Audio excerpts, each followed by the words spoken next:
welcome to the Dojo Talk Podcast. Please remove them shoes before entry. Sam Master is here, and you still have not taken off your shoes.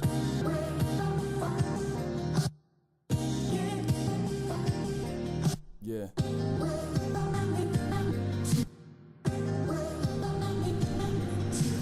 Living every day to define man's mission. Looking to the sky for divine transmission. Deaf man's vision makes the blind man listen. Eyes on the prize, this is blind ambition. Thank you. Welcome to another edition of the Dojo Talk Podcast. We are on episode number 33. Episode 33. And I'm back with my co-host once again. What's going on, man? Not much. How you doing, bro? Life is good. I can't complain. This week, the whole week hasn't been good to me, but today was pretty good for me. Hopefully, I want to give a warning to the listeners. My laptop is basically on its last leg. The back of my laptop looks like it met with Thor's hammer, and the hammer definitely won.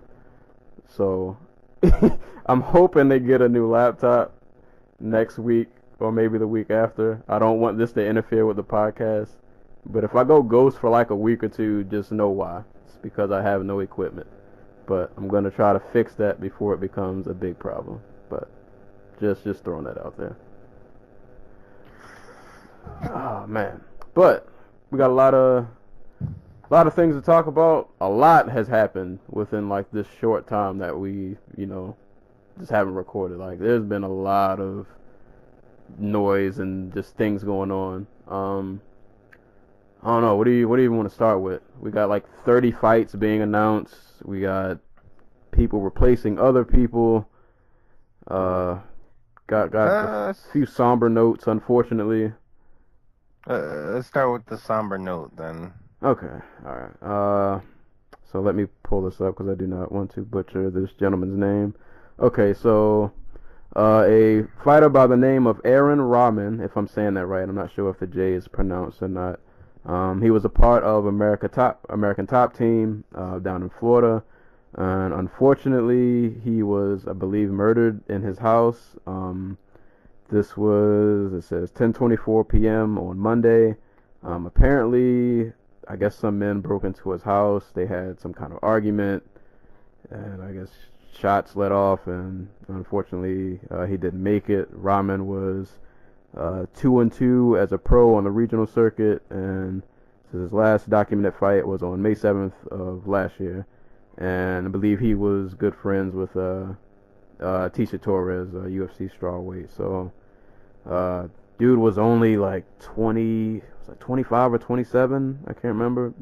Way too young to be, way too young to leave the way he did, man. Well, really, I mean, nobody should leave like that, but, just way too young to be taken away so soon. So, definitely rest in peace to him. Condolences to his family, friends.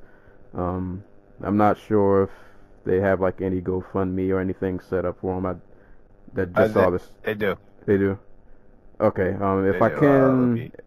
I say, yeah, if you can shoot me that link, because we did it with the Tim Hague, I'll definitely post that link in the section down below so you guys can donate if you can. So, once again, rest in peace to Aaron Rajman of American Top Team. And luckily, that'll be the saddest news we have. Still, yeah, it definitely sucks, but. Guess kind of from here on out we got some little more lighthearted news and notes to get through. Definitely more positive. Yeah, definitely more positive. I don't know. You want to do fight announcements? Yeah, we can go through them really quick, I guess. I guess start with the big one. Gilbert Melendez dropping down to 145 at UFC 215 to fight Jeremy Stephens.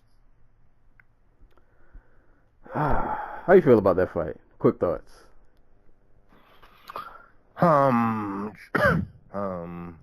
Thinking about it, I don't like it for Melendez's first fight at 145.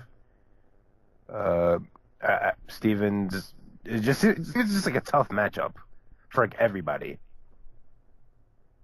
and I think Melendez has been away for like a year. I'm not sure like what type of shape he'll be in after a weight cut. He's not a big guy, but like I think he's like 34 now, 33, 34, and to make your first weight cut like this late in your career that low, it kind of has me worried. Like it could be like rejuvenative. Like the Barboza fight showed us that he's just too small for lightweight. Like I honestly believe that. But at the same time, I'm not sure at this late in the game he can turn that around by cutting down. And like Steve, like, we saw when Renan Barão moved up. Like Steve is just not the dude you want to fight if you're trying to get comfortable somewhere. Yeah, and he even managed to give Frankie a tough fight, which not a lot of people can do. Yeah. Yeah, I don't know how I feel about this fight either. I mean, I hope he does well at 45 because I just feel like he hasn't done as good as I hoped he would when he came over. But yeah, we'll see. That's definitely a interesting fight. I'm gonna ask you to do the next note. I need to grab my laptop cord before I die on this podcast. All right. I'm not sure if we announced if this was out in time for our last podcast or not, but Tyron Woodley, Damian Maia official for UFC 214. It's kind of crazy that Maia's only getting like a month to prepare. Woodley, if I remember correctly, started preparing all the way back in like May. He was talking about being in training camp, getting his diet right and everything like that, while Maia was still preparing for Jorge Masvidal. But on the one hand, I don't think this will affect Maia. He's like 39, 40 already, and how much preparing is he really going to do for Woodley besides getting in fight shape? We know what Maia's going to do. He's going to try to pressure Woodley into the fence. He's going to try and take him down, get on top. I guess there's always the fact that Maia has to get Woodley's tells down so he can know when Woodley's really committing on his punches or his takedown attempts. But other than that, I'm happy with Maia's getting a fight because apparently they're trying to set up the GSP fight for the winner at MSG in November. And while I want Woodley to win, Maia GSP has always been kind of like a dream fight since Maia moved down to 170 for me. And I believe this will be the third title fight at UFC 214, by the way. That card is ridiculous. Oh yeah, no, it's great top to bottom. Yeah. Yeah. Speaking of 214, really quick. God, Cyborg new opponent will be telling you Evanger. Oh, yeah. Oh well. Before we get to that, yeah, real quick, just on the Maia fight. Yeah. I'm really pulling for Maia to win this. Nothing against Woodley. I feel like the UFC doesn't want Maia to win. And for that reason, I want him to win. But also because I think him versus GSP would just be awesome. Even though I think a lot of people probably would think it'll probably be boring on paper. But yeah, like you, that's a dream fight when Maia dropped the 170. Like I feel like we have to see that. And the window to see that fight is closing. So yeah, Maia, I need you to go do quick work and hopefully leave the Woodley fight not too badly hurt. So yeah, we can get him and GSP in November. But yeah, the Cyborg and Evanger fight. Bittersweet. I wanted to see Megan come over, but then again, your first opponent being Cyborg probably doesn't end too well. But then again, it's not too many people at 45 she can really fight anyway. Bellator has half of the top 10. Right. Right. But I like this Evanger fight a lot, though. I definitely like this fight a lot. I still don't know if I pick her to win, but like I would say I like her better as an opponent for Cyborg. I think she, definitely has more experience than Megan does. Super tough chick too. And I think it's good to see her get a shot at. Because I think we mentioned this before, because we reviewed that one Invicta card. She's been in the game for a while, she's definitely paid her dues, and now she gets to show what she can do on the big stage. Unfortunately, you have to show what you can do against Cyborg, but you know, it is what it is. So I think it's a really good look for her. Hopefully she gets to she gets to show something. But it is Cyborg. You never know. You might get steamrolled. But she's a really, really, really tough fighter. So I'm definitely glad she's getting the shot. This is actually a really good replacement for Megan. Some could argue this would be an upgrade. So I want to know how many people turned down the Cyborg fight for them to go to Evinger, because one of the reasons Evinger didn't make it off tough, like why the UFC didn't sign her immediately or after she won the Invicta titles, because I think she had what was it, like not a falling out, but like she just straight up told like Sean Shelby to go fuck himself or something like that. Like something along the lines of she got in a heated argument with Sean Shelby and insulted him like to his face. Thug life. Which is hilarious because like if I'm not mistaken, like Sean Shelby's really short. So it was probably like Tanya Evinger just like standing over Sean Shelby, like cursing him out. Yeah, I think she mentioned that before too. Yeah, like she didn't have the best relationship with like the UFC brass. Yeah, and that's part of the reason why she was still in Invicta, and she was like, after every interview, she was like, yeah, I don't really plan on going to UFC. So I'm really curious who turned down the fight, like which 135ers are like, yeah, I'm not gonna fight Cyborg. I wouldn't be surprised if just half of them did. I mean, why? Like, I imagine they asked Holly Holm if she wanted to fight, because you know they want to make that fight. Yeah. Because it's probably the biggest fight they have on paper for any of the women's divisions. But I'm happy Tanya Evinger's in the UFC. I hope she stays at 145 because that division desperately needs talent, even more so than 135. Like, between Shevchenko and Nunes, I can see a bunch of different avenues for them to make fights. Like 145 just needs bodies, though. Right at this point, literally. But she's probably gonna go back down to 135.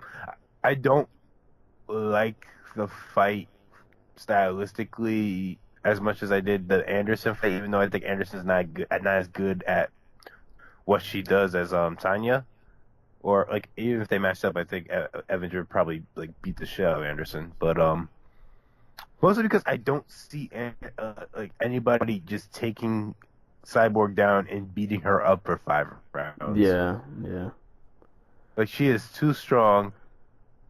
Like she is a world-class grappler. Like she competed at the IBJJFs and done. Like, she's won purple belt and I think brown belt. I'm 100% sure on that last one. Like point being, like you're not gonna beat Cyborg on the ground. Or at least trying to take her down and like suffocate her from the top for 5 rounds. So yeah, she's got work cut out. Good luck to anybody who. And this is Evinger who's fought so hard and like against God, what was the woman's name that she fought against and she like vomited after the fight?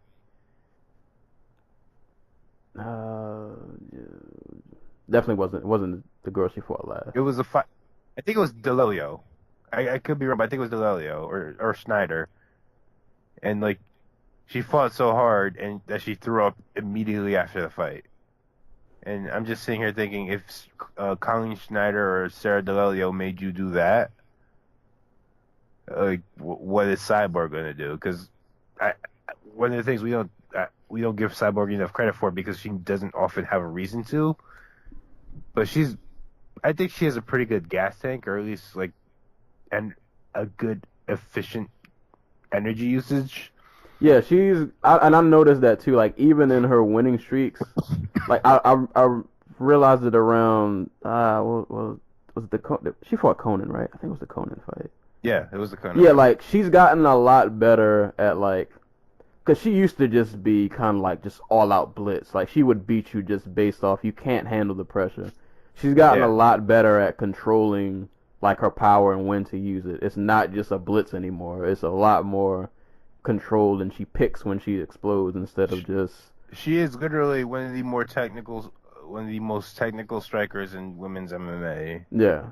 Like, I say that unironically, and I get that she's not like this outside fighter like Holm or the person who could put her punches together and move like Joanna Jędrzejczyk, but what she's able to do from just like a pure counter puncher standpoint is just like some of the best work we've seen in women's MMA so far. And she's only getting better. That's the scary part. Right. Yeah. So Like, there's such an athletic gap between her and everybody else. it is, and that's why it kind of sucks that she's at 45 because I almost feel like she's never gonna get to fully show like everything that she can do because there just aren't bodies in that division to even, like she's gonna fight like once a year. like That's the thing with like women's sports, like combat sports especially. Like, you go back and you saw Ann Wolf, and she was just like 4 division champion, and she knocked out Von der War, but like Layla Ali notwithstanding, because she didn't want to fight her. Who was there? Who was she really beating? Right. Like, and that's not to take anything away from like the Von der Wards and the Tori Nelsons and like all these other women who are really good, but like there's no foil.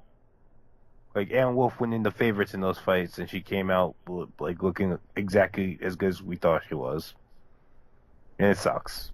But like that's where I hope the UFC gets better at, where they just go and UFCs and MMA gyms in general, where they just go and they go recruit like young women who, I don't know, like don't play, who maybe like a little too big to do other sports, like, I don't know, gymnastics or something like that.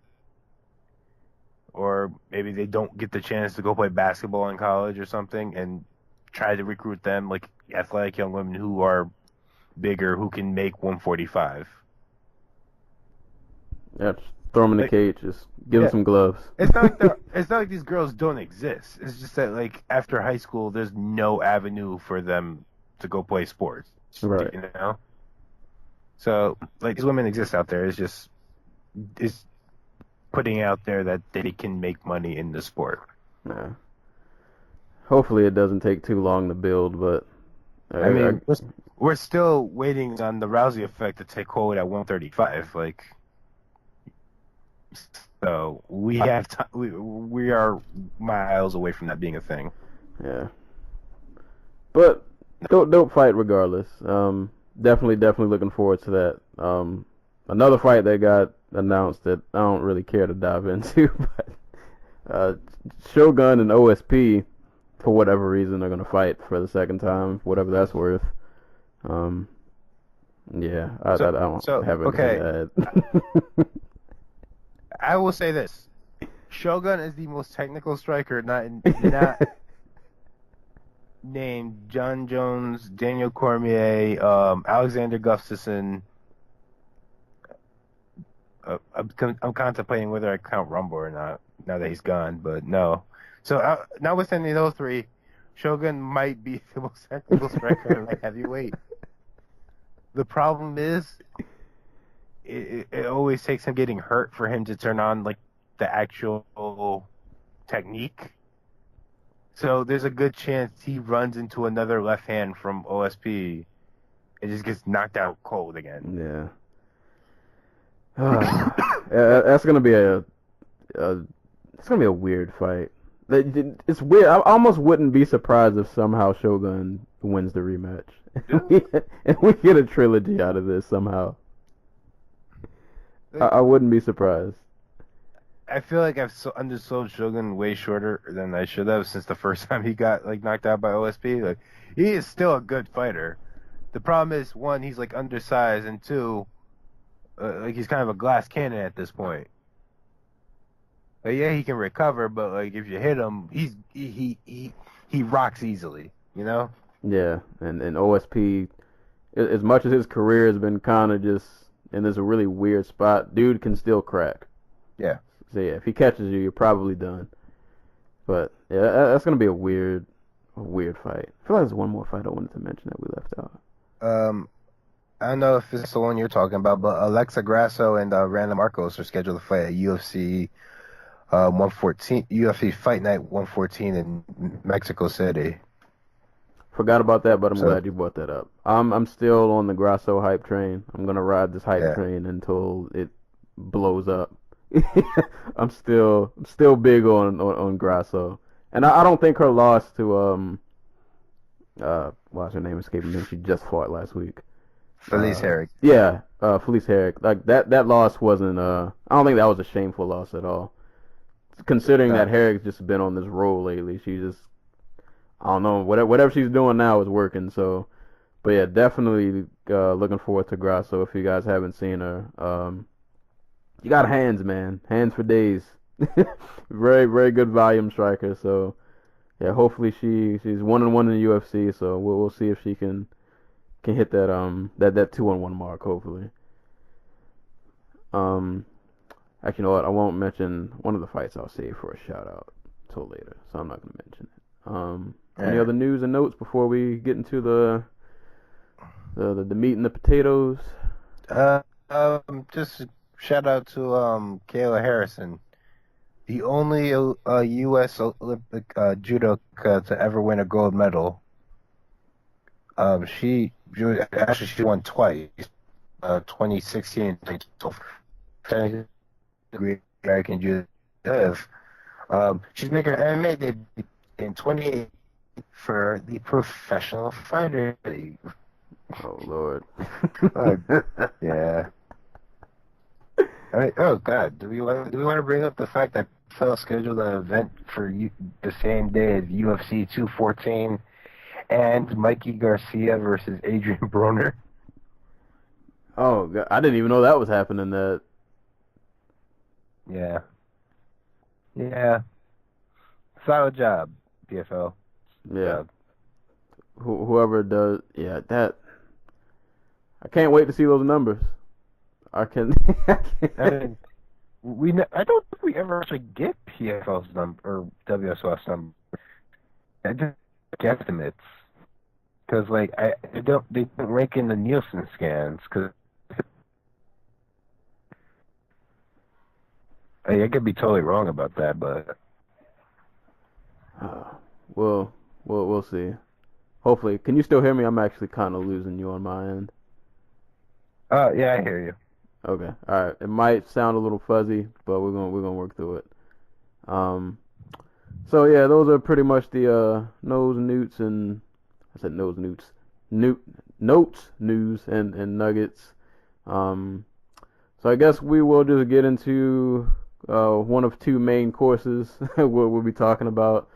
So this previous weekend, Manny Pacquiao, who apparently is just still boxing, had a title fight with Jeff Horn, and this was in Australia, right? I don't want to get my countries mixed up. Yep.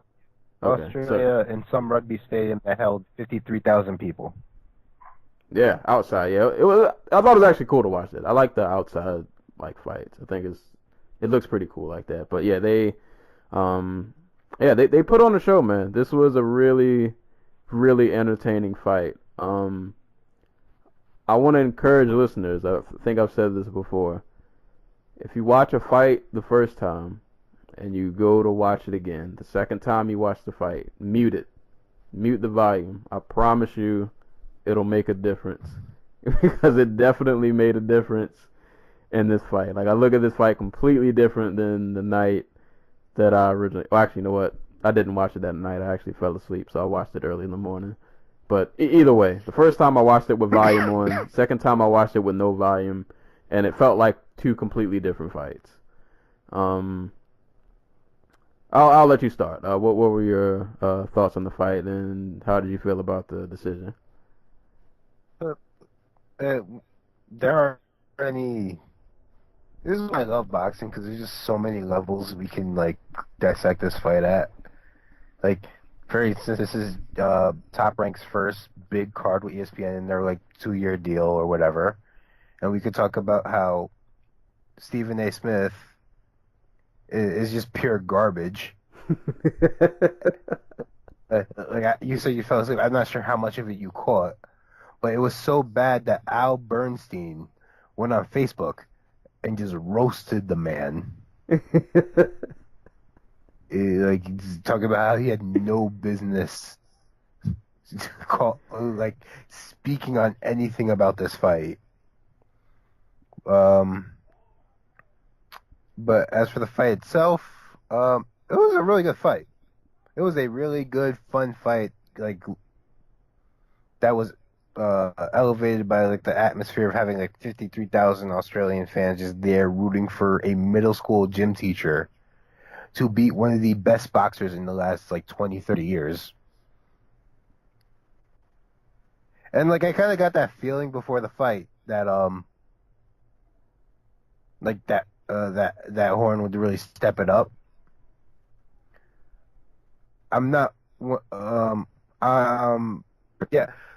I mentioned during the fight, I had Manny winning the fight. I'm not mad at the decision. I had Horn winning 5 clean rounds that I thought were, if not indisputable, leaning heavily in his favor. I had 1, I had 6, and I had 10, 11, and 12 all for Horn. But regardless, this is the fight where Manny Pacquiao just got old. Yeah, I definitely. No ifs, ands, or buts about it. Yeah, and I remember after the fight ended, my first thought was, "Oh, this guy, you can't get that rematch with Floyd. Not after this. Yeah. There's no. This Manny does not touch Floyd. This Manny does not touch Floyd at all." But yeah, this fight was. So I guess I'll break down both times I watched it. So my first watch through, which was at 4. I happened to randomly wake up in the middle of the night at 4 in the morning, and I was like, you know what? I'm up. I'm not actually too tired. I'm just gonna watch this fight. So I just opened up my phone and I watched it. And the first time I watched it, Horn clearly got the first round, undisputed. That's not even a question. Horn definitely came out guns blazing the first round. And then for the first time I watched it, it felt like every round after the first for some reason, I just thought Manny was dogging him. It seemed like that. And I don't know if I was getting caught up in the commentary, but I was like, Manny's clearly winning this fight. And then I remember round 9 happened, and Manny almost killed Horn. And then I remember rounds 10, 11, and 12 to me were kind of close, and I think I gave a couple of those to Horn. But to me, I thought Manny clearly won. And then when they did the decision, I was kind of like everybody else, there's no way he won that fight. What were you guys watching? But when I rewatched it muted, yeah, that fight was really, really, really, really close. Yeah. And I would encourage anybody who thinks otherwise, because I was probably in you guys' boat. When I first saw it, I was like, Manny won that, no debate. Rewatch that fight, but don't have any volume on. Horn made a lot of those rounds really, really close. I think what happened was, to me, it seemed like Horn started his rounds off always really strong, and then he would kind of fade towards the end. And I think also Manny landed a lot of the cleaner shots, but Horn had the more of the he was roughing him up against the ropes. He was landing body shots. He would throw uppercuts. But then Manny would have these moments where he was having his mini Floyd moments where he would pot shot and he would duck and get out the way. He landed that straight left a couple of good times.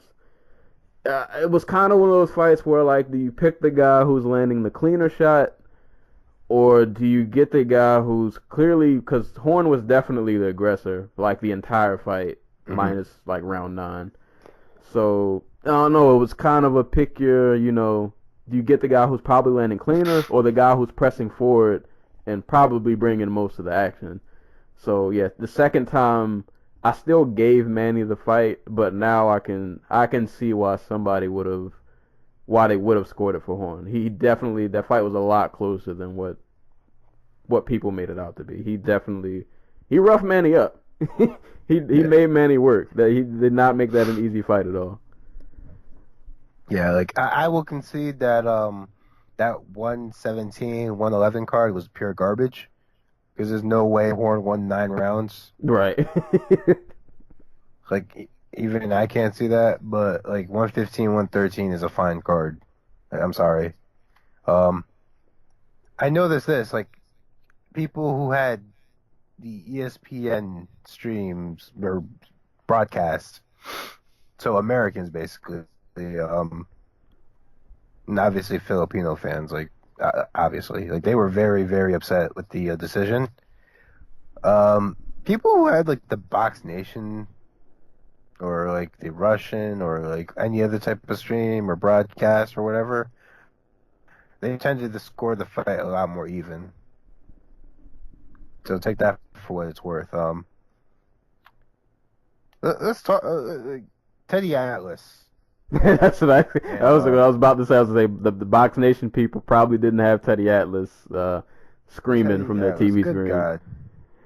Like, this man, like, get him off my TV, please. Like, listen, I love Teddy. Like, as much as, like, you can love a crazy old man, but, like, he was just saying some straight up pure nonsense. Like, there was a sequence where, Horn, they did a replay and Horn was backing Manny up to the ropes like a 5-6 punch combination.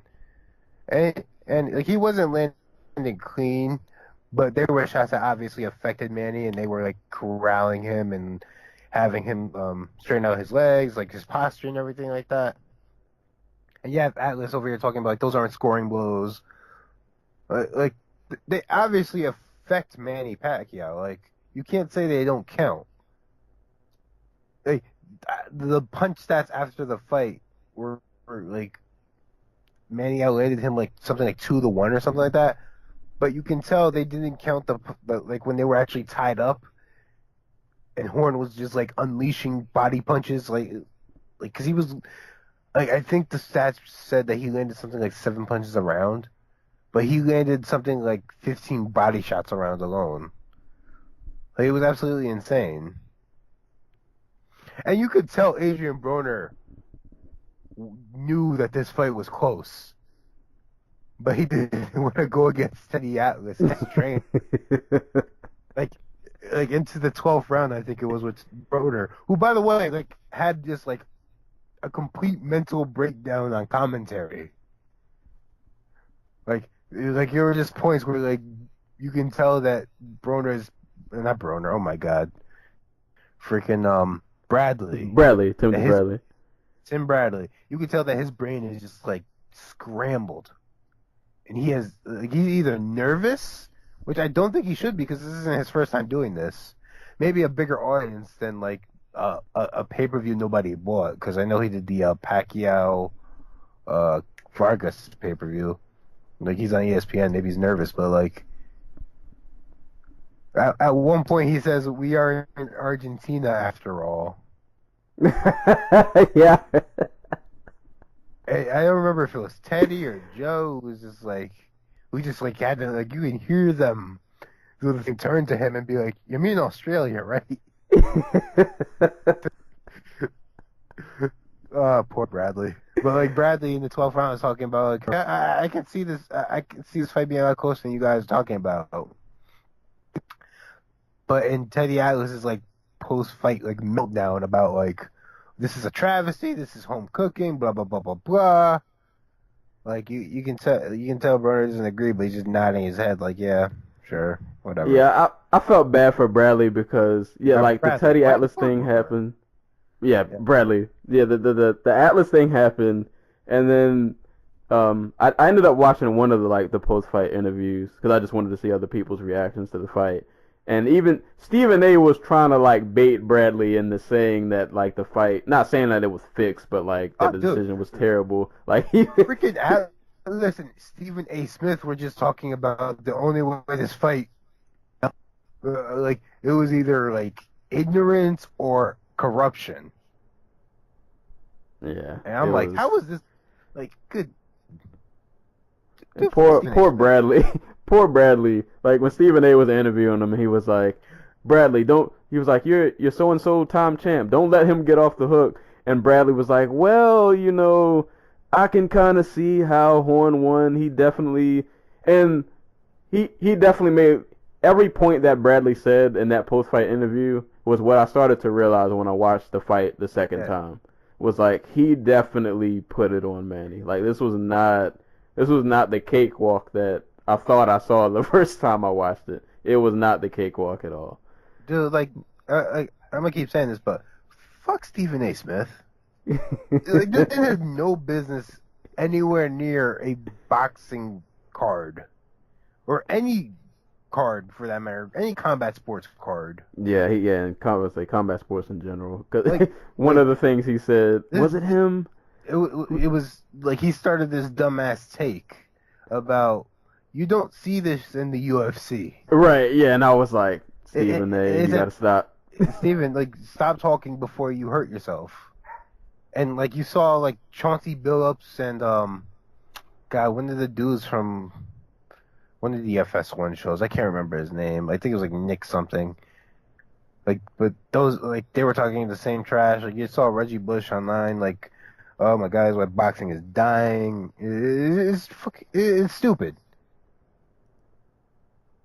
Yeah, I was like, if you don't think this happens in the UFC, the one fight I always bring up to people, even though it was years ago, is Evan Dunham and and Sean Shirk.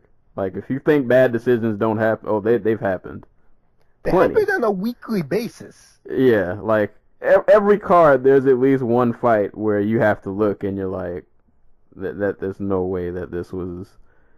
Yeah, they definitely happen more than we would care to care to talk about. But The funniest part was like earlier in the night, earlier in the day, I guess, because this card started like 1 o'clock over there. Shane Mosley Jr. was fighting. He fought this guy, David Toussaint, something like that, and lost. But halfway through the fight, Teddy Atlas just like starts complaining because like nobody put cardboard over my monitor and I can't see.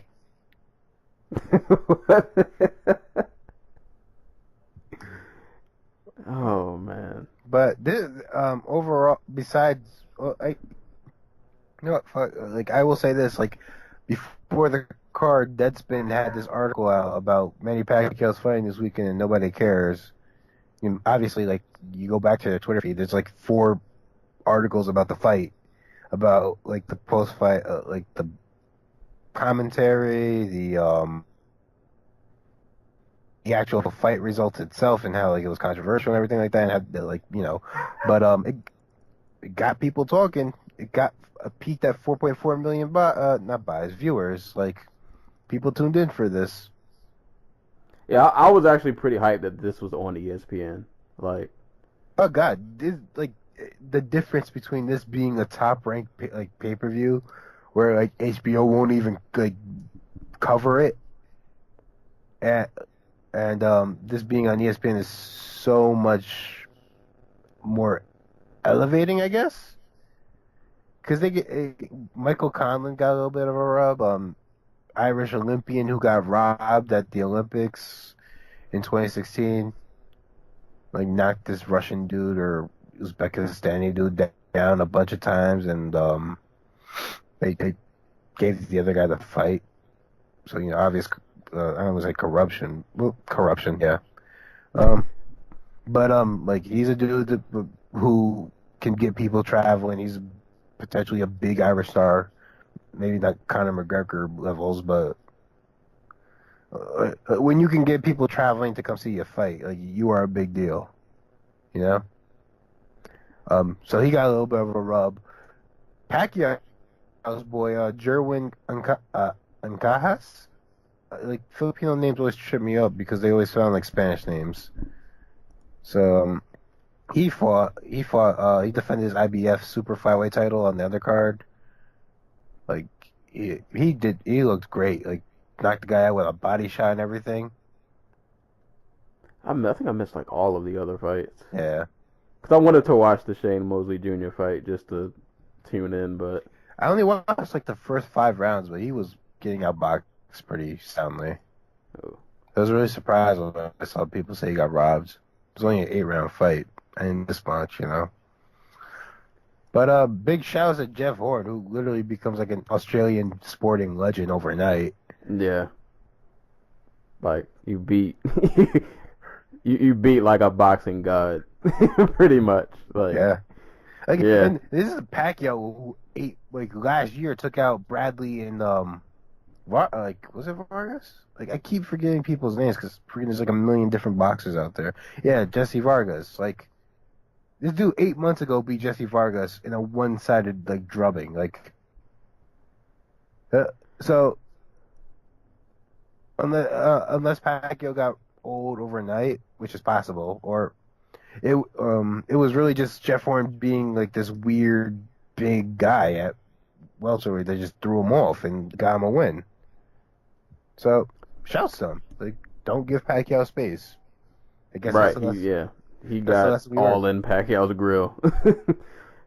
How Also, you see? Oh, go ahead. just really quick, fuck Stephen A.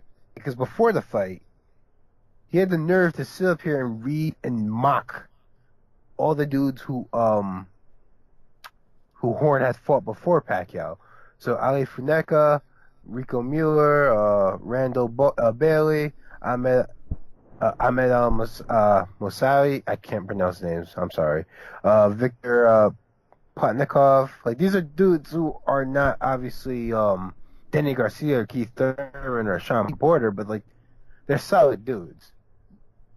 Like they deserve respect in the sport. And just to have somebody who's up there who obviously doesn't know who any of these people are, just mocking them, is just ridiculous. So again, fuck Stephen A. Smith. ESPN, you have Max Kellerman. I don't know if he's on like an exclusive boxing contract with like HBO, but you have Max Kellerman. They know what they're doing with Stephen A. They know exactly why they bring Stephen A. in. Stephen A. just gonna do. He just does what he does. They bring him in to be that he's the shock value. He's just there to be kind of just loud and. Here's the thing that works with like the NFL and basketball and the NBA and I don't know what else they cover at ESPN, but that works for those sports because going out and saying I don't know, LeBron isn't the greatest player today. People can have strong feelings about that, you know? Like, Right. you can say Kevin Durant has surpassed LeBron James and Steph Curry, and like people have feelings about that. Having Stephen A. go up there and mock all the people that Jeff Horn has fought, like a casual audience that's coming to this fight is just not going to understand the shock value of that. They're just going to see a guy who's being paid to talk about boxing, talk about what a joke this fight is, or what a joke Jeff Horn's career has been up to this point. And all it does is really make Manny Pacquiao look worse than he actually is. You know what I mean? Like, there's no context for people coming to this other than Stephen A. reading off a list of names and just mocking them. Well, I'll say this: regardless of how you might feel about Horn, I feel like we're probably going to get a rematch. So I think if the rematch does happen, Horn will definitely get a chance to get a definitive win and probably shut a lot of people up. I think I'm gonna just go out and say I think Pacquiao probably beats him in the rematch. I can see that. Because I think a big thing Horn had on his like side was just like surprise and strength. Like he's a big dude who moved around like he was Dominic Cruz for the most part. Right. Like that Pacquiao's got like a feel on his timing and like his size and how he feels in the clinch. I think he'll do a better job. Unless like I said, he got really old. He's really old in the next like couple months. I don't know, man. He did look kind of. I don't say he lost a step, but I don't know. Like it was something. But like he something looked off. old. He looked old, but I think it was just like the discomfort of like you're used to people respecting you and giving you your space to operate, and then here comes this big dude who's just like hopping all over the place and like going a mile a minute. and just like getting all up in your face and everything. Like, Right, but not respecting your space whatsoever. Not respecting your space or your speed or your power, and like he's putting you against the ropes, and like how do you adapt mid-fight without expending like all your energy? Like I think he did in the ninth, which is why those last 3 rounds were really close. Or yeah, because he like, was completely gassed. Yeah, like I get all 3 of the horn because like Pacquiao just stopped throwing at one point. Like he didn't start throwing again until like the 12th round. So, like, I think he'll have a better understanding of what he's going to do in the rematch. I think he probably gets a win. Which, again, I won't take anything away from Jeff Horn because, like, that's part of boxing. Surprise the other guy. Right. With what you got, with your arsenal. But, yeah, no. I'm happy for Horn. Again, I don't like Manny Pacquiao the person, so it maybe that's coloring my view of this fight. I'm going to just be straightforward with that, so... We'll see though. Regardless, no, really. Oh no, I get it. I get it. Straight up, I definitely get it. Yeah, it's one of those things where you try to separate. Or I hear this comparison a lot in like music. You have to separate the art from the artist sometimes. Like, because if you focus on the person, I won't get into it. But. I will say, Manny Pacquiao is one of the true. Like, you hear this notion of how combat sports attracts bad people. Manny Pacquiao is one of those bad people.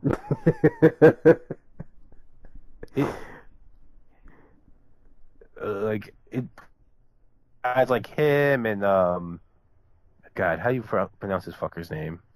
Do you remember the Chechen flyweight that the UFC just signed like a couple months ago? Beirut's. No, don't get me lying. Magomedov or something like that. Point being, like there's just a list of people in this sport like who you just can't root for, you know? Yeah. Like if you care about stuff like that. They slip through the cracks. I guess they slip through the cracks. It's just like if like no matter how we try to gussy you up, like with the words like honor and like respect and martial artists and stuff like that, they're still fighting for money. Yeah. Like you can get rid of the UFC tomorrow and professional boxing tomorrow. Like this is still fighting for money. And like the day I think it was Jordan Breen who said this. Like the day after the end of the fall of civilization, people will still be fighting for whatever is like lucrative. Right. Whether it's money or that last piece of non-radiated meat in the case of a nuclear holocaust. We'll be boxing for like care packages. Yeah. It'll be like Gladiator Arena, pretty much. You'll be boxing for care packages and the last piece of chicken that hasn't been modified. Like, yeah, man, fighting's in our. I think it's like in our human DNA. Like at our core, we're just naturally violent people. Fighting's not going anywhere. Yeah. But yeah, awesome. Good. Shouts to Jeff Horn. Yeah, man. Yeah, definitely big ups to Jeff Horn, man. Like a lot of. I'm pretty sure he surprised a lot of people. He did Rich Franklin proud. He did middle school teachers proud everywhere. Hey, man. So it's like him. God, who? Like there was a woman in the UFC who is a teacher. And I'm completely blanking on her name. I feel like I know who you're talking about, but yeah, I can't remember the name either. He's in that elite company now of teachers that go out and wreck shop. It's him, Sonia Lamanakis, who is a former world heavyweight champion in women's boxing. Like, yeah. Teachers are the future. Hey, man. Yeah, he's in good company. But yeah, man, awesome fight. Big props to Jeff Horn. Moving along to the second topic, which I guess is still boxing related, but also MMA related. So I'll start this off. I'll go out on a limb and say that I was wrong. I was very wrong. I never believed that this fight was a thing when rumors of this fight first started happening, I dismissed it because I thought it was just lunacy. And I was like, this fight will never happen. This will be an urban myth. It'll be fun to talk about, kind of like how like GSP and Anderson was for a while. Like it's fun to theoretically talk about it, but we're never gonna see it. But I was wrong. Conor McGregor and Floyd Mayweather. This is an actual real fight. This is actually going to happen. When's the date again? August 26th. But I like to point out that Ice Cube has the T-Mobile Arena booked for 3-on-3 basketball. And I think they're still working out, like, they're working out trying to buy off his date or something. God. Maybe he just wants the 3-on-3 logo on, like, the mat for the fight. Hey, man. Shout out to the 3-on-3 league game. I haven't watched the highlights, but I know AI's out there still balling. So, shout out to everybody in 3-on-3 league. But, so, yeah, man, this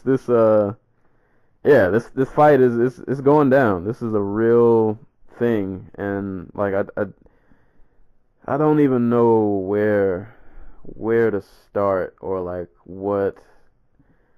Yeah, this is gonna be a show for better or worse. This is going to be a spectacle. Let's start with the fact that they're going on like a multi-city, multinational freaking talking tour. Yeah. I saw some pictures.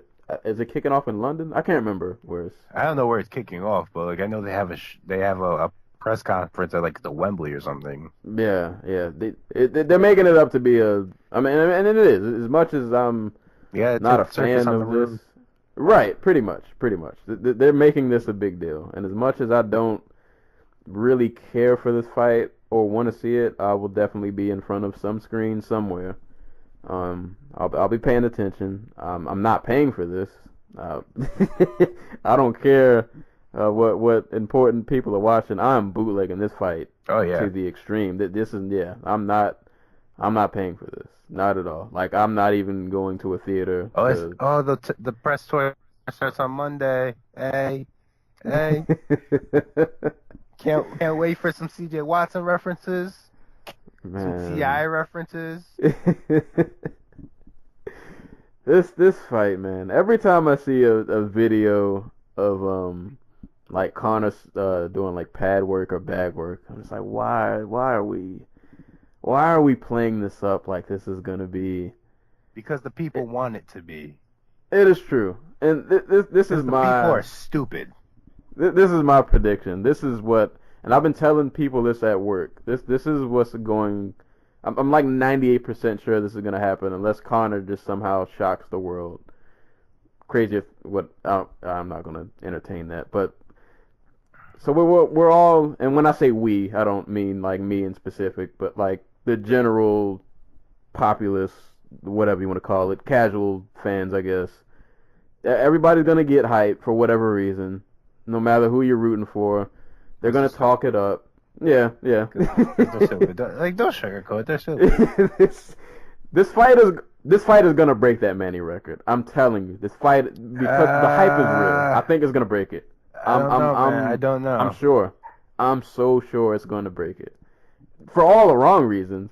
But I'm telling you, this fight is such a spectacle. You see, that's why it deserves to break the record.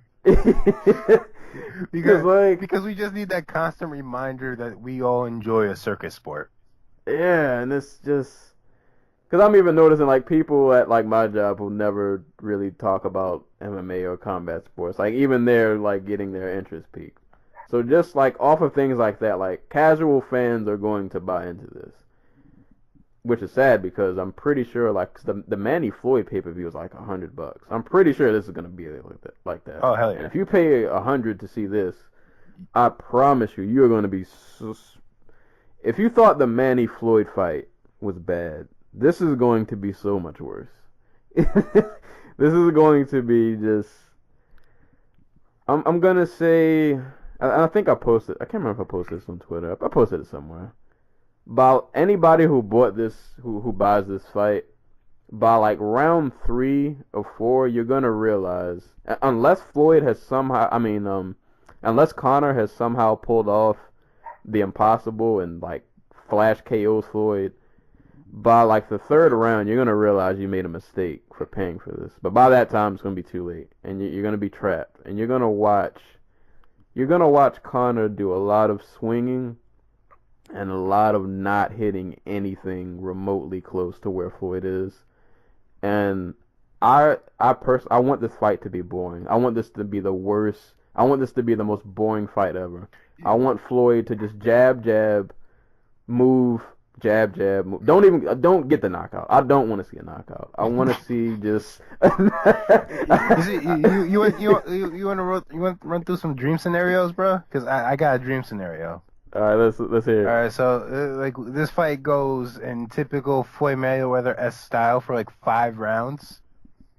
Then Conor realizes how boned he is, so he just, out of nowhere he just throws a flying knee, and it just lands square to freaking like Floyd's face, destroying his jaw.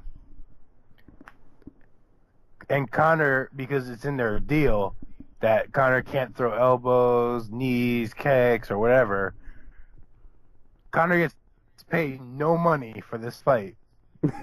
And Floyd Mayweather is forced to retire because his jaw is just in pieces. And that's my dream scenario. So everybody loses. Everybody loses. The fans, the fighters. That's you know what? That's not bad. That would be a valuable lesson for everybody. See, that would be worth $100. And I wonder too. Like, I feel like maybe it won't be to that extreme, but like, this Conor's been in MMA for so long that I have to think that like, I ain't gonna say maybe not a flying knee, but he's gonna have a natural instinct to where like. There's going to be a moment where maybe they'll clinch, and for like a brief second, we're going to see him get ready to throw an elbow or go for a takedown, and he'll have to pull himself back. But I hope he doesn't, and it's too late. What if Conor just like hits a freaking like trip takedown on like Floyd? I'm sorry. He's going to have one moment in that fight, at least one, where he does an MMA move. Like he hits a trip takedown and Floyd just breaks his ankle. Because he's first round. So here we go. First round is gonna start. Floyd's gonna be tooling Conor, and they're gonna have that moment where they clinch. Conor's gonna realize he's just getting his face boxed to death. He's gonna go in for a clinch, going for the trip. He's gonna like hurt Floyd's ankle, and the fight is gonna be off first round by like 2 minutes. And that'll be where everybody's $100 goes. And there will be no rematch. There'll be no, and everybody just goes home pissed off and angry, and everybody calls Comcast to get their $100 back. I mean, like, so I'm one of those weird people who enjoyed the Mayweather Pacquiao fight, because I actually thought it was better than I thought it would be. How long would you say Mayweather's been in like the public consciousness as this like all-star elite boxer? When was De La Hoya fight, right? Like since the De La Hoya fight, right? So that was what? 2007. 07. So 07. Let's just say 07. It's been 10 years, people. He has done the same shit every single time out. Why do you expect him to change? And the other thing that I don't get either is, of course, people are going to bring up the size, so correct me if I'm wrong, this fight is at 152? I think it's 154. 154. So, the other argument or whatever that I'm seeing is, the size is, it's going to be a problem. They're fighting at 154. Keep in mind, correct me if I'm wrong, he fought Canelo at 152. That was at 152. Yeah. So 2 pound difference. Yeah.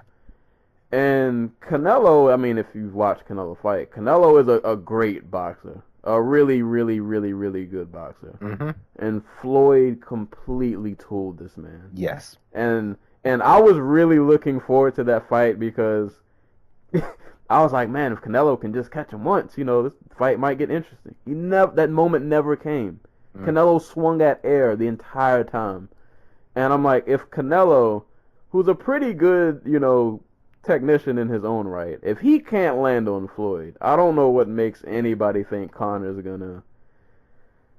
You know what I think Conor should do though, just to make things interesting. What? I feel like he should do that wide leg stance. Don't fight it. Yeah. Yes.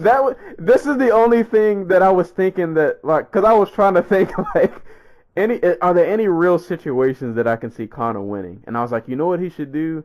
Maybe for the first 2 rounds, you come out in your traditional boxing stance, see how it goes. Probably doesn't go too well. 3rd round, bring out the wide leg stance, and just see if he, because as crazy as it sounds, Floyd has never seen anything like that. And it's not to say it'll work at all, but at least for a couple seconds, it's gonna throw Floyd off, Dude, and that's your chance. For him to get desperate in this fight. I can't wait for Conor to just realize what a mistake he's made.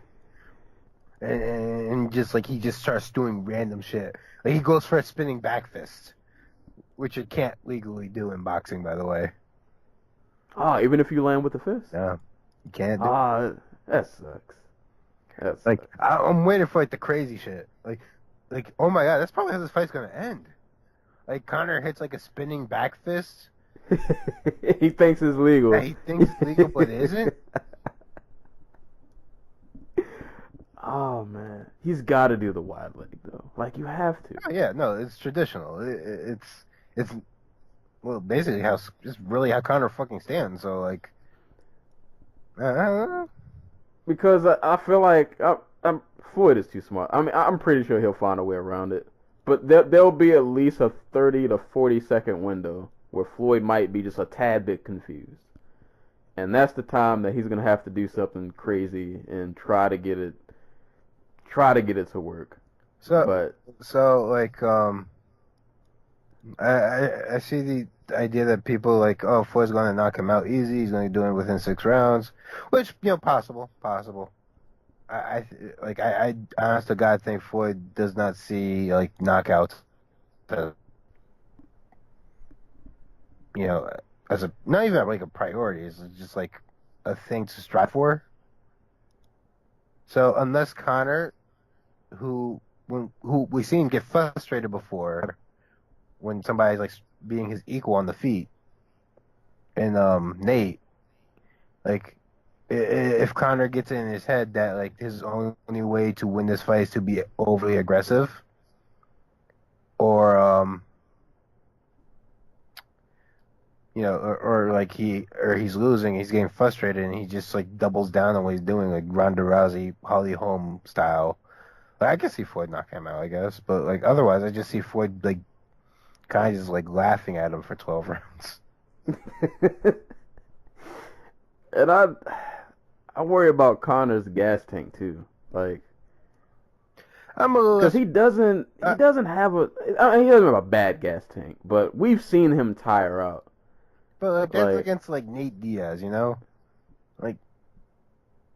it was a fight so Nate Diaz fights at such a freaking pace. Yeah, you can't. Yeah, it's kind of hard. Yeah, not a lot of people can really keep up. So, yeah. But at the same time, I'm like, if Nate got you that tired, Floyd's gonna. Well, Floyd's just gonna stand there and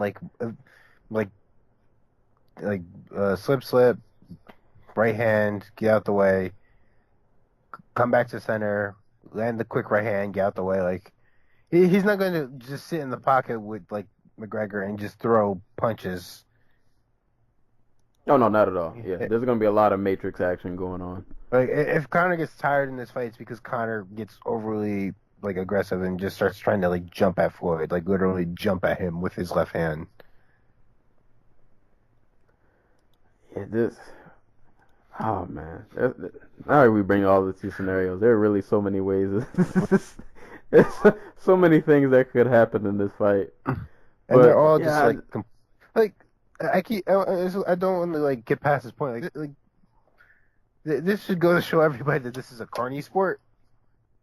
MMA, boxing, like boxing is literally a carny sport. It's how it started. Um, but I don't know. I don't hate this fight on like some type of principle. Like, oh, I hate it when guys try to do other things. I hate when people try to cross over and take over into the sport. I hate like this is fun. My problem with this fight is 100% in they are trying to sell it as a competitive fight,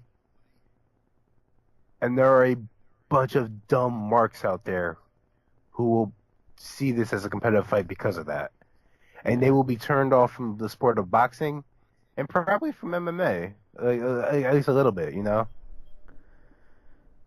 yeah, my problem with this fight for me, yeah, I don't mind the crossover. That's cool. I'm sorry, can you give me I like don't 2 seconds because there's somebody beating down my door. Okay, I'll plug some dead air.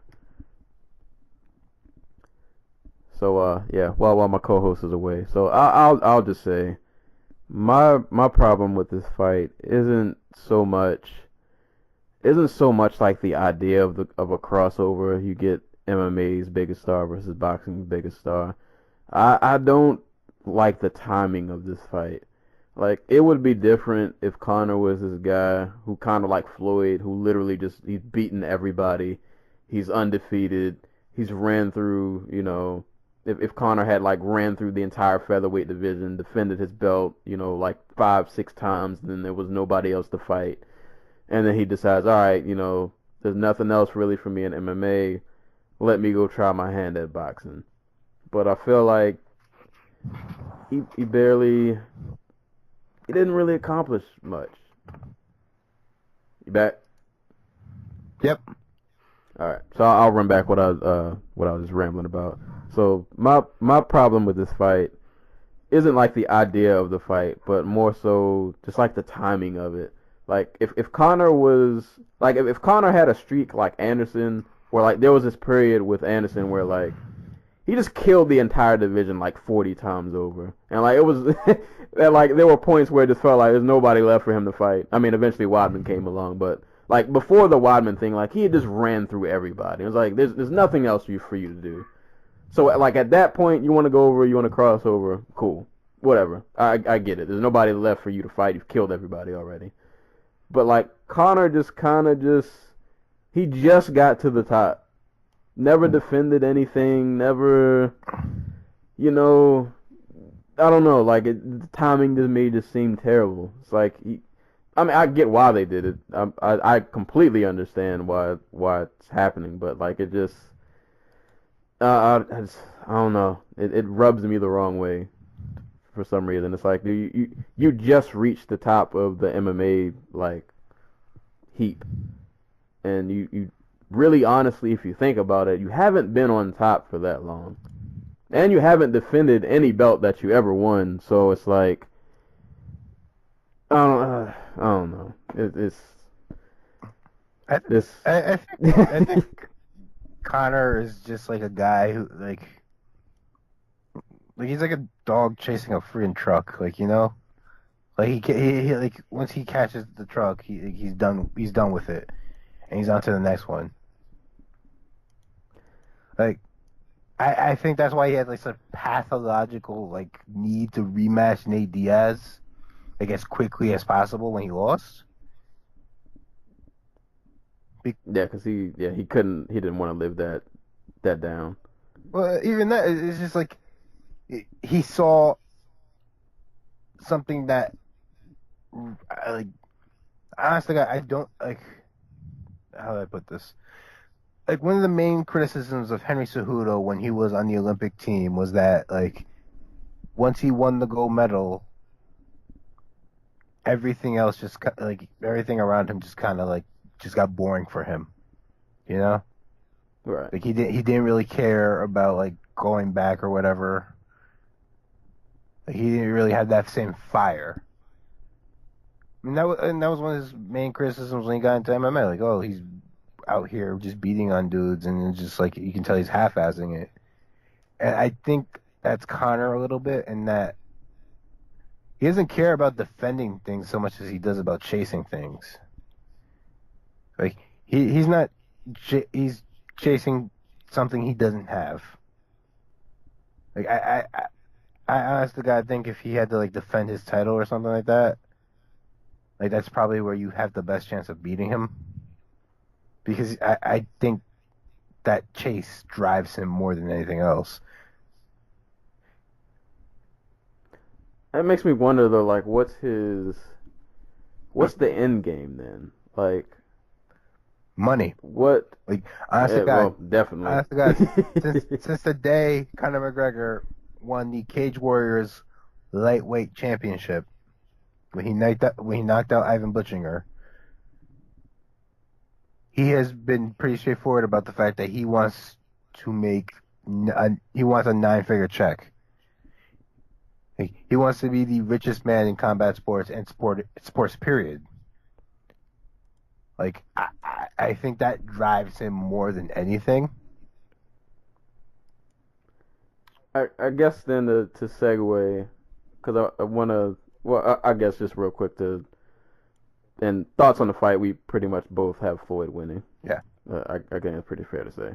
So, all right, let's just fast forward then. Fight. Let's just assume what we think happens. Fight happens. Conor gets his face boxed off for 12 rounds or whatever. All right, so now we have the aftermath. So what happens? Well, I feel like we don't have to talk about Floyd. Floyd goes 50-0, makes buku money, and just goes off in the sunset somewhere. Mm-hmm. But like, if you're Conor, do you even want to come back? I mean, the check you're getting is no. Like, why? Yeah, and that's what I was thinking. It was like, for one, you would have to fight in the UFC like 30 times to equal the check that you're gonna get in this Floyd fight. 2, 10 times. Right. Like, and you just had a kid, and you just got I think he recently got married, right? Yeah. So like, yeah, you got this new. Well, I'm not sure if he's married, but like. But that's pretty much like he's been with that. I think he's been with his girlfriend for like a while now. Like they've done everything pretty much but get married, I guess, at this point. So like, you got a family now. Like, why do you even, is there, the only thing that to really come back to fighting would be you just enjoy the competition. At this point, you've made the money, and the UFC is not going to pay you what you're getting out of this Floyd fight. So like, does he even come back? Is there a reason to come back? Like, I think the UFC is kind of being like strung along a little bit, and like Dana said, like he's worried that Conor might not come back, but he thinks he will, and like that money won't be an issue if he does want to come back. They are out their mind. Like, if he comes back, like, here's the thing: Conor doesn't have to like knock Floyd down in this fight. He doesn't have to do anything but like have a decent showing, and the bar for that is so low for him because obviously it's not his sport. But like, let's just say he managed to land one clean punch on Mayweather. Like, it doesn't knock Mayweather down, but it gets a rise out of the crowd. It's something that he can put in his highlight reel. It's something that he can like screen cap and put as his like Twitter image or whatever. You know what's gonna do for his ego? Right. Like the UFC. I'm not sure if they're ready for like the monster they're about to create. Yeah, like if you're right and this breaks like 4.4 million buys, they're not ready for what's next. And they're not going to have anything to offer him. Like at that point, like Conor should be like, I'm gonna buy out my own contract. I'm gonna buy out my own contract, start my own promotion, and go around the TVs, TV channels, and just be like, who's going to pay me $50 million to fight on their network? You know what I mean? Right. I doubt anybody pays him $50 million, but you get my point. Like, he becomes the only thing left really is to become the master of his own destiny. He's kind of already that already. Right? The UFC is giving him as much rope as he possibly can have without actually owning a stake in the company. Like, maybe that's what's next. Maybe he's like, I won't come back unless the UFC offers me like stake, where I'm getting like a piece of that 2.5 million that Fox is giving me for every card. Like, like what? Like, there's nothing left for him. Like, and we can get this argument about like he's never defended the title, but like you know what Conor's gonna say? He's gonna be like, I was the only two division champion with both the belts at the same time. I'm the greatest fighter of all time. I knocked out Jose Aldo. I knocked out Eddie Alvarez. Like, he's not gonna give a fuck. Like this is all his ego. Like there is, as much as there are challenges left for him, they hold no weight in where his legacy is at this point, because in part because the UFC let him like line cut so much, especially with that Diaz, like going from the Diaz loss to the Diaz rematch to the Alvarez fight. Right. Like the most they have to offer him is the GSP fight, which after Mayweather is the biggest fight for him. And are they going to give him like a 50% cut of like the pay-per-view numbers or buys? Like are they going to give him a percentage of like the Fox prelim and the live gate and all the other shit that they get money off, like sponsors and everything like that? Like, matter of fact, we're talking about like him making like somewhere between $75 and $100 million. He doesn't technically have a Reebok sponsorship. Like, he's going to get paid another $5 to $10 million from like Nike or Gatorade or Dos Equis or Tecate or whoever the hell wants to sponsor him. Like, if I'm Conor, like I sit back and like, do I really want to go get punched in the face for a living? I got $100 million in the bank. Right. Yeah, that's like we love to talk about like how these guys like they do it for like the love of the sport or like, and there's an element to that. There's an element to just going places and having people scream your name. Like, you hear this from like sporting journalists from time to time. Like, the difference from Michael Jordan walking in a room and like Mike Tyson walking in a room. Like, there's a level of like reverence that is put on a fighter that's not put on a great from another sport. right. It's probably like a drug. That has to be like a drug. And it's a drug. Like, and a lot of times, this is the only way these people have made money in their lives. Like, Tyson's been boxing since he was like since Custom was like put him in a freaking ring with like a grown ass adult and had the adult like beat him up because Tyson was fucking up everybody else in the gym. Like, that's part of it. Conor's, I don't think this is a drug for Conor.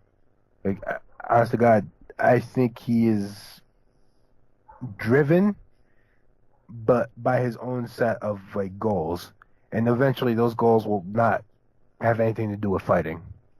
Right. He's I feel like he's on like a conqueror's quest.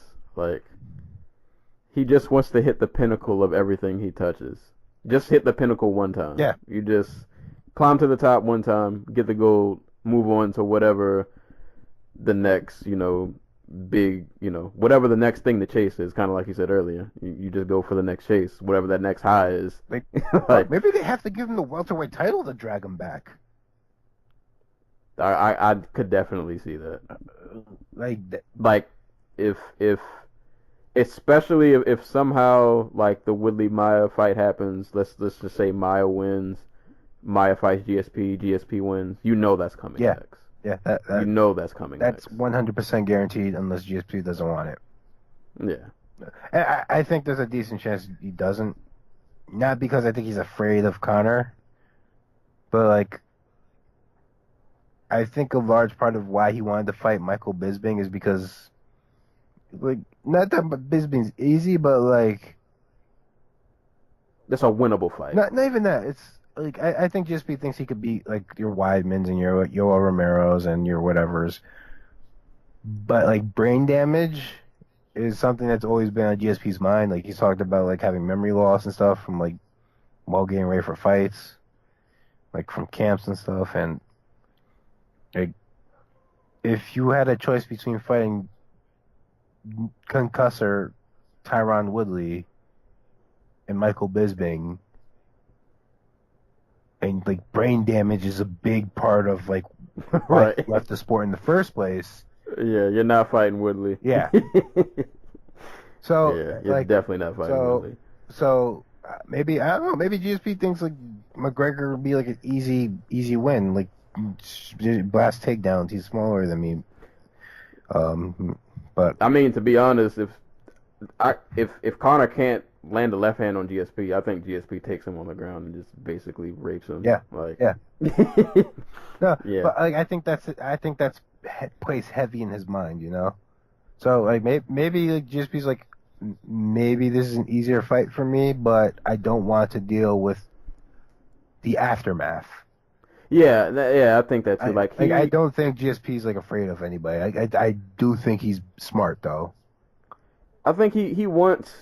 I almost feel like he wants the big fights, but yeah, like you said, he doesn't want to deal with anything after that. Like, let me come back, have my moment, but I kind of don't want to stick around here too long. Like, I don't want to get fully back into this. I don't want to deal with the consequences of having to fight Yoel Romero. Right. Because even if I win that fight, I'm getting hit by Yoel Romero. Who, by the way, for people who haven't seen, this man was at the weigh-ins the other day looking like a just Captain America times like 20. Like, dude is just straight up Greek sculpture. Yeah, like, he's literally like a Greek god in human form. Like, he's got to be physically one of the scariest people I've ever seen. It makes no sense how like shredded. And we could talk about like him using steroids and shit, but like this dude who went through multiple Olympic cycles of testing, and who's been tested by USADA like 22, 23 times. Like, I know like some people just. I know some people just like they fail the eye test immediately, and like we all like to peg steroids. Some people are just freaking freaks of nature, man. Yeah, I think he's definitely one of those dudes. Not everybody is Shannon Briggs or Alistair Overeem. Like, some people are just straight up dropped on this earth to be physical specimens that make the rest of us feel inferior. Yeah, man, that dude. Good luck to anybody who has to. That's one of those guys who I look at and I'm like, even if I was a trained like professional fighter, he's somebody I'm ducking. Like, no, there's no question about it. I see that name, I'm like, no, yeah, I'm pulling a hamstring that day. We're not fighting. That's not going down. Dude, like, I can't think of anybody else I'd be more afraid to fight. Like, he is so scary. It's him. I had this list once in my head of like fighters who like I would outright refuse to fight. Like, I would not fight Yoel Romero. JDS in his prime, like when he was on his tear, couldn't pay me any money to fight him. Kane would probably be in that same boat. He's just way too violent. You couldn't. I think those are like my three. Like, my thing with Yoel Romero and just being scary is like, you never see what he's going to do because like he's so athletic and like has such great timing and is so awkward. Like, I don't think Weidman had any idea that knee was coming when he hit him with it. Nope. Yeah, it's like that. Like, when this dude gets a read on, like the Lyoto Machida fight, the ending to that fight is one of the most surreal things I've ever seen in any combat sport. Where Romero, who finally, like after a few rounds of just like kickboxing Lyoto Machida, just got comfortable. Was just like, fuck it, hit the takedown, and like 2 seconds later, Lyoto Machida's unconscious. He's just like, I want this fight to be over, and it was over. Yeah. God. That dude is, freakishly scary. Good luck, Robert Whittaker. Good luck. Yeah. But if there's anybody who I think could beat him, it's probably Whittaker. But yeah, he's definitely got the hands. I think if he can connect, I think he can do some damage. But yeah, Yoel, man, it's like any given moment you might die. If he decides to explode, he can finish you at any moment, and you can be right in front of him and not see it coming. Yeah, because he's so athletic and so good at his timing and so freaking just like creative. Man, but I guess to wrap up the Conor thing, I don't know how to wrap this up. Like, I remember like when the idea was being floated around and everybody was like, no, this fight can't happen. My thought was this fight was going to happen if Floyd Mayweather and Conor McGregor wanted it to, and it did. Like, I will say, I thought Mayweather would like do everything in his power to like just like drag this out and I don't know, just kind of play with McGregor a little bit, but I mean, it dragged out for I'd say it dragged out for a well, no, like time. I'm talking years here. Oh, okay. I'm talking about years and like you have to wear a certain type of gloves and I'm gonna make you fight. I know that you said you couldn't do 145 in MMA, but I'm gonna make you fight 147. You know, welterweight. We're gonna do it. I don't know, like I don't know. You can't have one of your coaches and you can only have like one coach in your corner, like crazy shit. Because that's what Mayweather does. Like, there's a dude who almost got the Maidana and the Pacquiao fight canceled the day of. Like, one because of like gloves, and the other because they had discrepancy over like who owned the rights to like a certain set of tickets that they were giving out to they were trying to sell or something. Like, just insane bullshit. And like obviously the weight shit and stuff like that. Like, nah, I just think he straight up does not think much of Conor, and it's like, I just want this payday. Let's rush this through so people don't realize what a dumbass fight this is. It's crazy that he's gonna go 50-0 off of this. Like, this is his 50th fight. Yeah. This is gonna be the one that caps his career, and it's probably gonna be the easiest payday. But you know what? Real quick, before we wrap this up, because I don't think we even mentioned it, just to throw it out there. Let's say Conor wins. What's the aftermath? What is the world even ready? Oh God, like the world just ends. Like literally, like everything just shuts off. Like, what was supposed to happen during Y2K? The sun turns off. We all just die.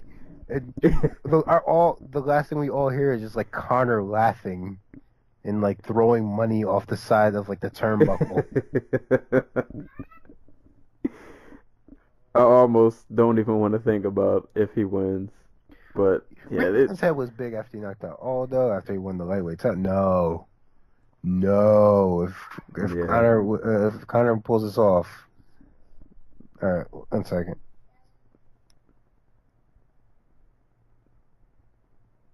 Oh man, that's almost like, yeah, I'm not ready to even watch a television screen if Conor pulls this off. Oh man, that's it's gonna be surreal. It would be surreal. Especially like, cause I imagine if he does get the KO, it'll look like the Pacquiao God, Marquez. Yeah. Like, it's gonna look like that. He's gonna catch him with a left, and Floyd's just gonna go stiff. Dude, if that happens, I'm just like, it's gonna be like the Pacquiao. Like, did you ever see the picture with like the dude at ringside tried to will Manny Pacquiao back to life? No. Oh God. Oh man, the memes, the internet is gonna just implode if Conor wins. The memes, the world isn't gonna be able to handle it. Oh man, yeah, that fight. All you're gonna see is like, if Conor managed to knock him out, all you're gonna see at ringside is just like a bunch of bug-eyed rich black people like trying to will Floyd Mayweather back alive. Man, it's like every boxing vlog on like YouTube is just going to be like stunned silence. God, don't let Stephen A. see that. Like Stephen, oh my God, Stephen have a meltdown. Like Stephen is like the biggest Floyd Mayweather fan. Oh man. Yeah, but I guess that fight, I guess, just to wrap it up. Yeah, I mean that I'm not really looking forward to this. I'm telling people you're going to be disappointed, and when you are, just rewind this podcast. Just remember that I told you beforehand. You're going to be disappointed. But as a fight fan, that as wild as this fight is, I feel obligated that I have to watch it, though I won't be paying for it.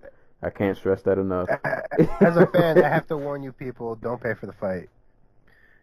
Yeah, definitely. Go find the bar or something, or stream. Yeah. I don't care. Just don't pay for it. It's not worth Yeah, time. don't. Definitely not.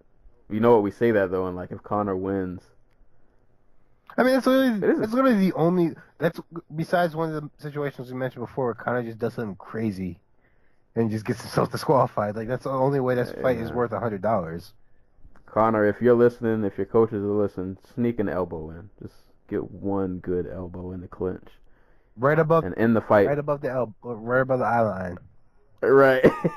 End the fight in the first round, and send everybody home just angry. Yeah, just piss the entire universe off at one time.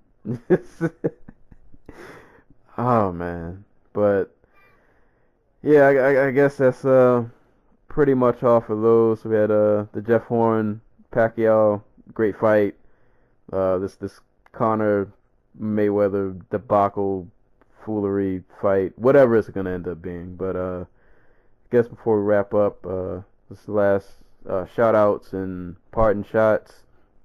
Let me pull up mine because I do not want to get this wrong.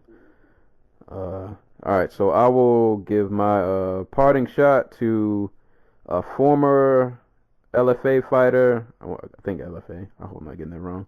Former LFA fighter Terrion Ware. RFA and Tachi Palace.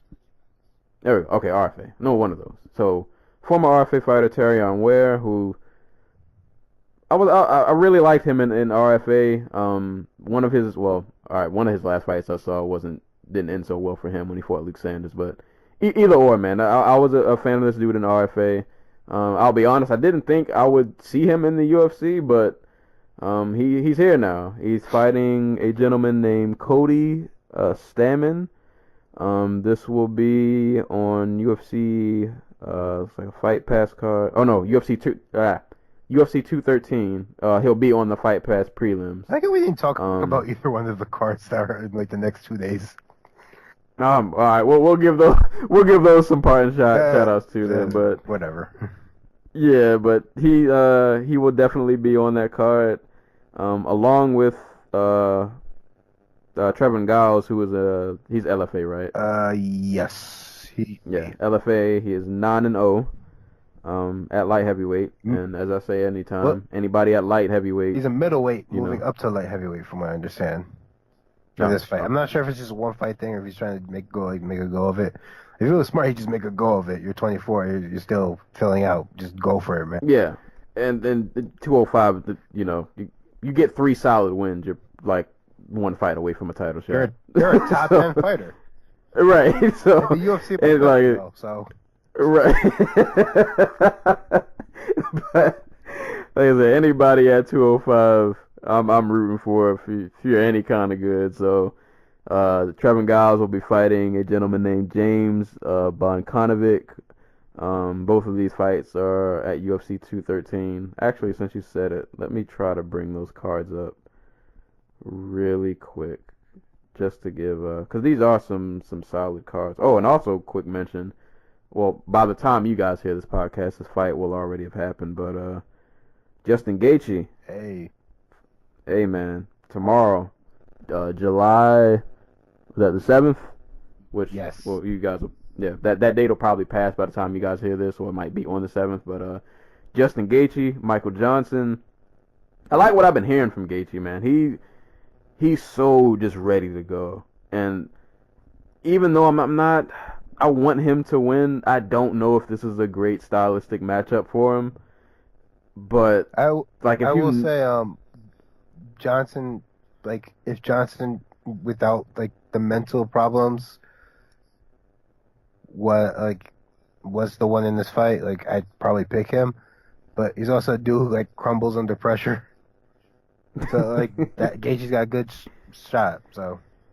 And Gaethje, for people who haven't seen, because I'm pretty sure not everybody watches World Series of Fighting, but like he was definitely one of the the faces of that organization, and this dude is just a walking, just he's violence personified. Just if violence was a person, it would be Justin Gaethje. Like this dude is just violent leg kicks, violent everything, man. Like I'm really happy that he's over. Like I don't think he'll be champ, but he will put on some very entertaining fights. No matter if he wins or loses, he's gonna knock people out. He might get knocked out, but he's gonna leave a mark, man. This dude is just a walking just ball of violence. So, and he gets to perform on the big stage. So I mean, if he does pull off that win, awesome win for him.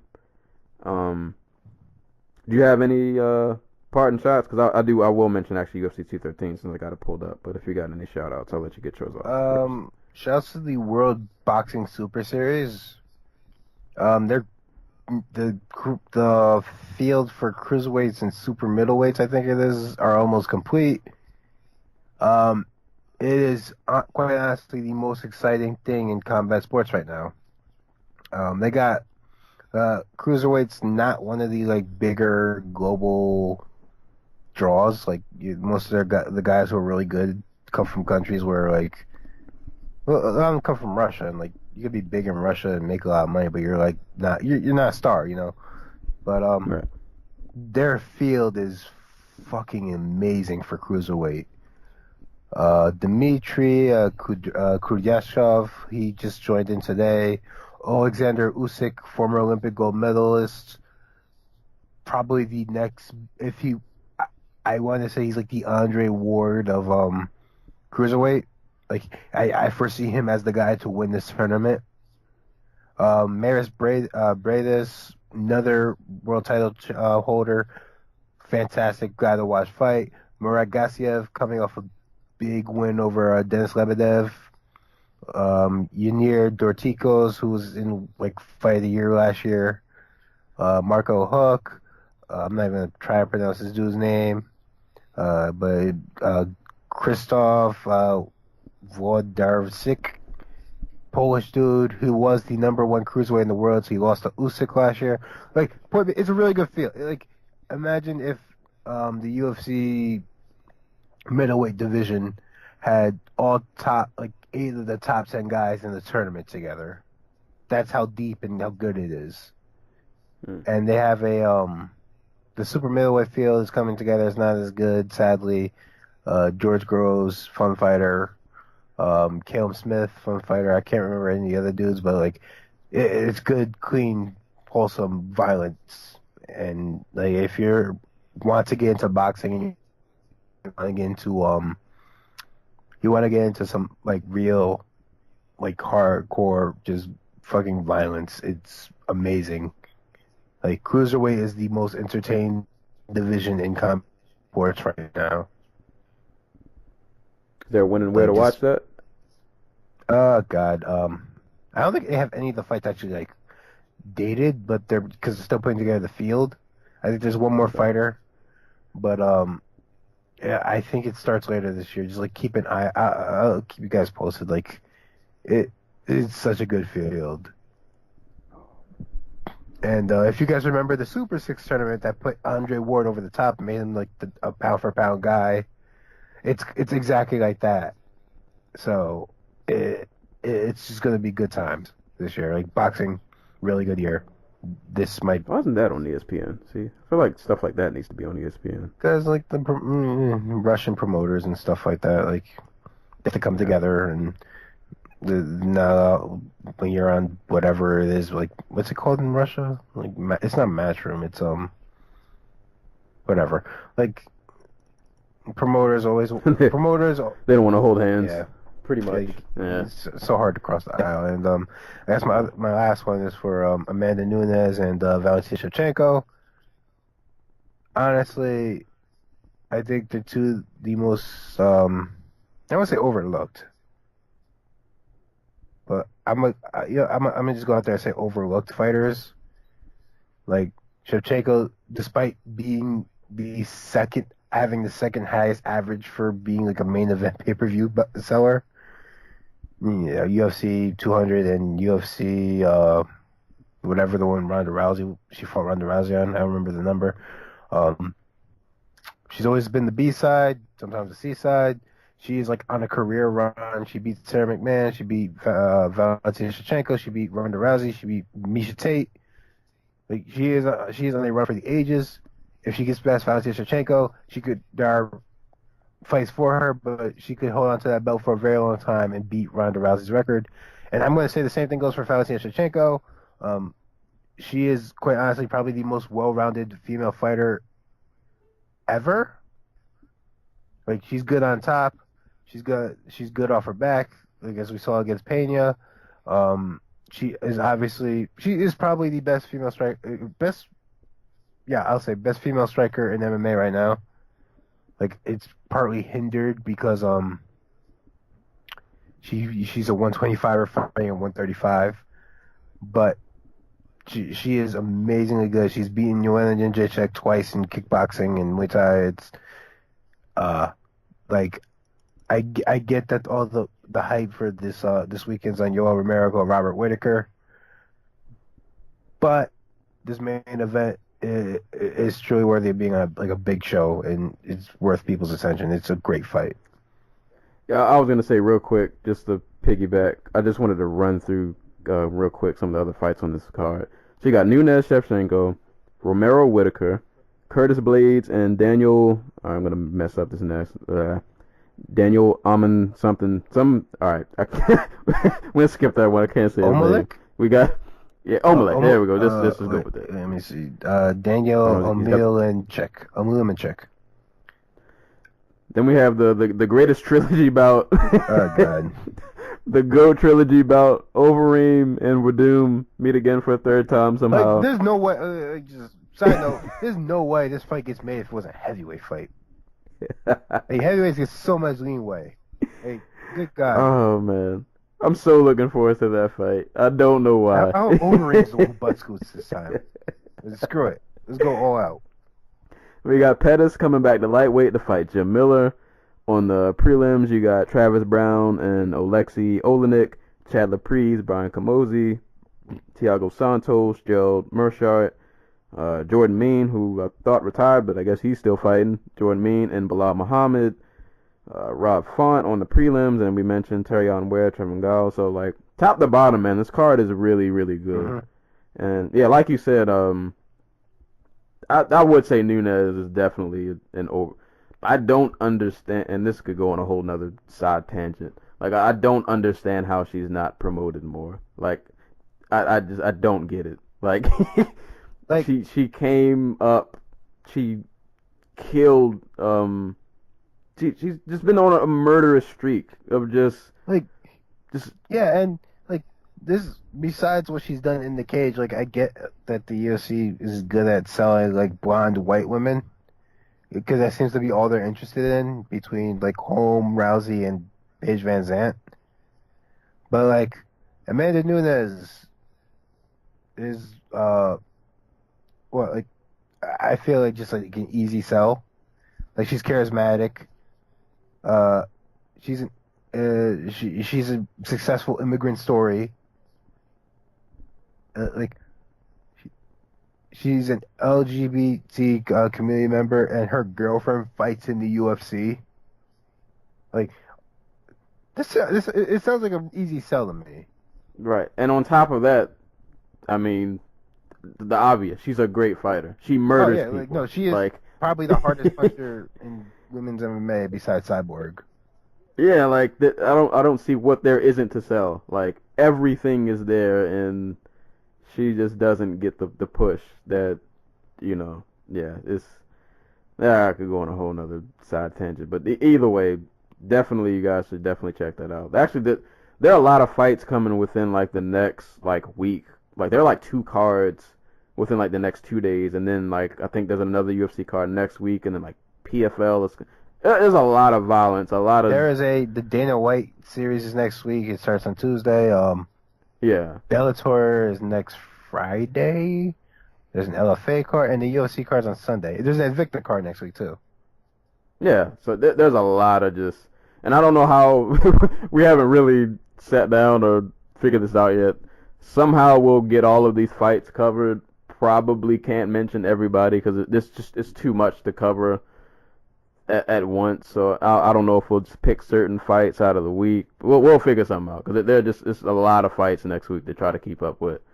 But either way, a lot of fun fights. Just a lot of stuff going down next week that you guys should definitely pay attention to.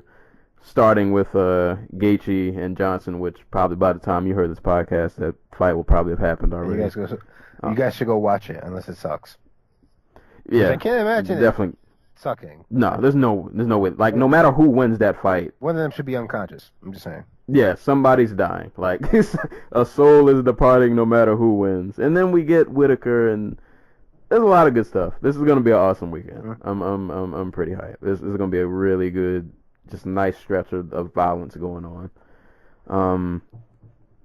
But yeah, I guess that's pretty much it for today's episode. Like I said, we'll be hitting you guys sometime again next week. Like I said, there are a lot of fights to cover. Somehow we'll try to work everybody in there. Somehow we'll fit them all in. Definitely covering the Gaethje fight. That's definitely a must talk fight.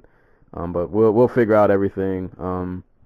I got some reviews coming up. I've been listening to the J album.